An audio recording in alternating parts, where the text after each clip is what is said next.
Hello guys! Hello Libra! Welcome dito sa aking channel Libra. Alamin natin kung anong messages, vibration, gabay, energy para sa lahat ng Libra last week ng December 2023, last week ng 2023. Okay Libra? General reading, pwede kang makaresonate. Gamitin mo ang iyong intuition sa panunood. Kunin ko yung lahat ng energy na gustong lumabas. And pasensya na kayo dyan sa maingay sa labas kasi ang video na to is ginawa ko ngayon na 23. So, marami nang nagse-celebrate ngayon. So, kailangan nating maihabol ito para sa susunod na linggo. Okay, so Libra, same din, panoorin mo yung Gemini and Aquarius if gusto mo ng additional information kasi pare-pareho lang naman kayo, air signs. Etong unang barahan mo, sinasabi na embrace the moment. So, kung ano man itong nangyayari sa buhay mo, Libra, sa linggong ito, may occasion, celebration, parties, events, embrace the moment. Enjoy the moment, okay? Kailangan mong mag-isip ng positive. Alisin mo yung mga negative thoughts. And wag mong i-judge yung sarili mo, wag mong i-judge yung ibang tao. And kung ano man itong nangyayari sa buhay mo sa ngayon, accept it. Okay? Tanggapin natin ng maluwag. Okay, next is Hello from Heaven. So, ang linggong ito is parang sinasabi ng barahan na may mga gustong sabihin sa'yo. May mga gusto lang nilang kumbaga magparamdam sa'yo. So, if ever may mga mahal ka sa buhay na wala na dito sa mundong ibabaw, nasa spiritual world na, may mga gusto silang iparamdam sa'yo. Gusto nila sigurong batiin ka ng Merry Christmas or Happy New Year, or gusto nilang sabihan sa'yo na kailangan mong mag-move on, kailangan mong mag-enjoy, parang ganon. So, be alert, be cautious, beware sa mga signs, symbols, synchronicities, butterfly, flowers, feathers, or kung ano man to, na amoy, like perfume, favorite dish ng yumao mong pamilya. So, dito sinasabi na kung ano man itong synchronicities na to na posibleng mapansin mo sa linggong ito, ay ito ay message para sa iyo ng iyong mahal sa buhay na nasa spiritual world. Okay, next is Animal Kingdom. Dito sa barahan to, sinasabi ng barahan na yung messages from your spiritual companions or spiritual helpers is pwede din through animals. Kung may pet ka, pwedeng yung pet mo ay gusto ng like dogs, cats, gusto nila na palagi mo silang hinahaplos or niyayakap or palagi silang nakatabi sa'yo. So, pwedeng sila ay, kumbaga, mensahe ng yung spiritual helpers na gusto nilang katabi ka, kapiling ka ngayong week na to. Okay? And, yun, same din. So, kung makikita mo dito, 3 cards ang nagsasabi na yung spiritual mong helpers, mga angels, archangels, mga family members na nandun na sa spiritual world, naging angels na, naging spiritual helpers na, sila ay parang sila ay naging spiritual team sa buhay mo.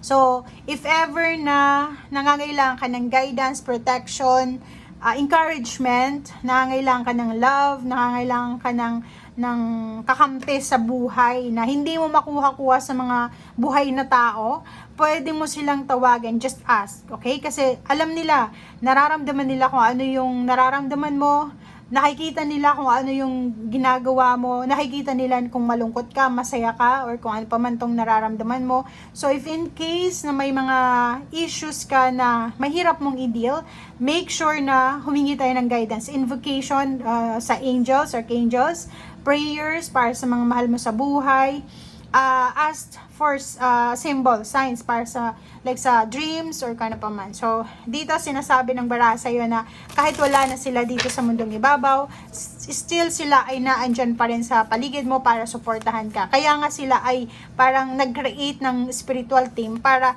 anytime na kailangan mo ng tulong or ng protection or guidance, naandyan sila. Okay? So, nakikita mo dito yung grief. Parang yon, may iba sa inyo siguro Libra na nawala ng pet. Or pwedeng yung iba sa inyo dyan ay nawala ng kapamilya last year or this year 2023. So, nasa grieving period pa siguro yung Libra.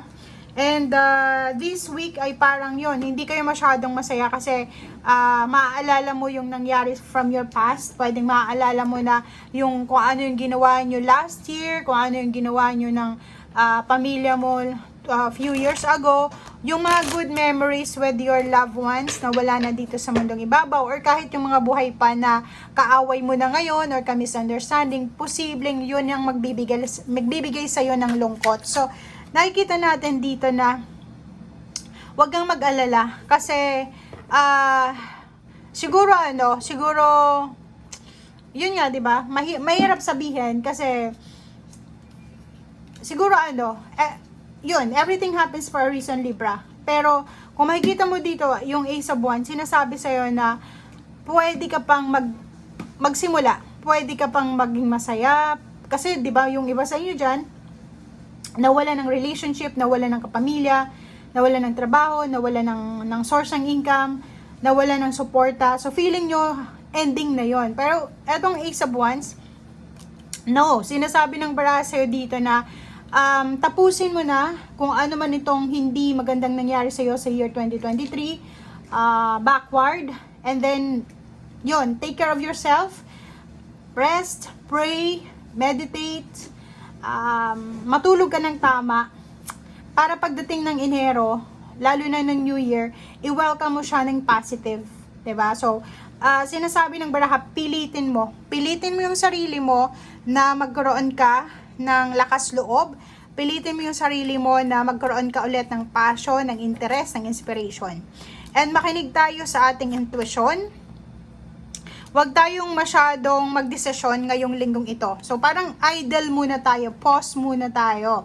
I-pause mo muna kung ano yung dapat i-pause sa buhay mo. Huwag ka munang gagawa ng mga decision making na hindi naman importante sa ngayon kasi 'di ba? Like kung may makita ka sa social media na parang magbibigay urge sa'yo or desire sa'yo na, ay, kailangan kong gumawa ng action ako. I-pause mo muna, okay? Pause muna, balance muna tayo sa linggong ito.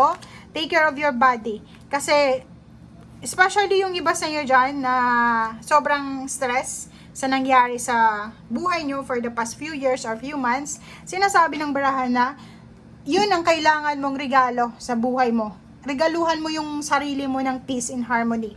Regaluhan mo yung sarili mo ng emotional contentment. And yung parang makaalis ka doon sa struggle mo emotionally. Kasi kung makikita mo dito, ang message ng baraha sa'yo, hindi ito pang financial, emotional eh. Parang sinasabi na kailangan mong ibalik yung sigla sa buhay mo. Kailangan mong ibalik yung